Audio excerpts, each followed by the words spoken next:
নতুনকৈ দুখন ষ্টেডিয়াম নিৰ্মাণৰ আমাৰ পৰিকল্পনা আছিলে সৰু সজাই আৰু ক্ৰিকেট ষ্টেডিয়াম আমাৰ আছে এতিয়া আমিনগাঁৱত আমি যিখন ষ্টেডিয়াম বনাইছো অহা বছৰ ফেব্ৰুৱাৰী মাহত সম্পূৰ্ণ হ'ব ইয়াতে 20,000 লোকে বহি খেল চাব পৰা এখন আটকধুনীয়া ক্ৰিকেট ফিল্ড হ'বগৈ আৰু যথেষ্ট মডাৰ্ণ আৰু যথেষ্ট ধুনীয়া আৰু ইয়াৰ লগত আনুষংগিক বাকি কামখিনিও আমি ফেব্ৰুৱাৰী মাহৰ ভিতৰত ফেব্ৰুৱাৰী 2026 ভিতৰত সমাপন কৰাৰ কাৰণে চেষ্টা কৰি আছো সো আমিনগাঁৱত এখন ক্ৰিকেট ষ্টেডিয়াম হ'ল ইনডোৰ ষ্টেডিয়াম হ'ল বেডমিণ্টন লগত সুইমিং পুলৰো কাম শেষ পৰ্যায়ত আহি পাইছে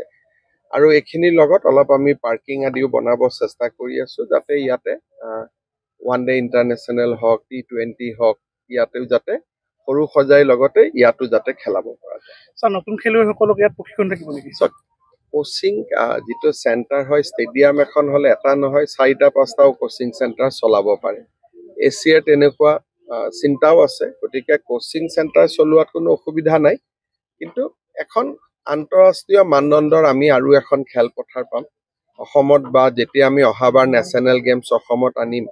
তেতিয়া আমাৰ পৰ্যাপ্ত ষ্টেডিয়াম থাকিব নেহেৰু ষ্টেডিয়ামখন এতিয়া আমি নতুনকৈ বনাব গৈ আছো অহা এমাহৰ ভিতৰত কাম আৰম্ভ হ'ব সৰু সজাই হ'ল আমিনগাঁও হ'ল আপোনাৰ চন্দ্ৰপুৰতো আমি কৰিব গৈ আছো গতিকে আৰু প্লাছ আজিকালি যিবিলাক ডাঙৰ শ্ব' আহে শ্বিলঙত প্ৰায় শ্ব' হৈ থাকে আপোনালোকে জানে সেই আন্তঃৰাষ্ট্ৰীয় শ্ব'বিলাকো আমি ইয়াতে পাতিব পাৰিম যাতে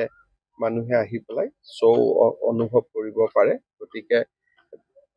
এইখন হ'লে এটা বহুত ডাঙৰ সুবিধা এটা হৈ যাব আমাৰ হাতত এটা অল্টাৰনেটিভ থাকিব যে সৰু সজাইত কিবা এটা হ'ল বা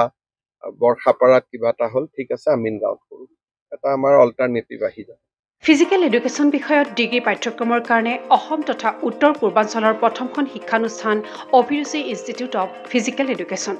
2 বছৰীয়া ফিজিকেল এডুকেশ্যনৰ BPEd পাঠ্যক্ৰম আৰু 4 বছৰীয়া BPES পাঠ্যক্ৰমৰ বাবে নামভৰ্তি চলি আছে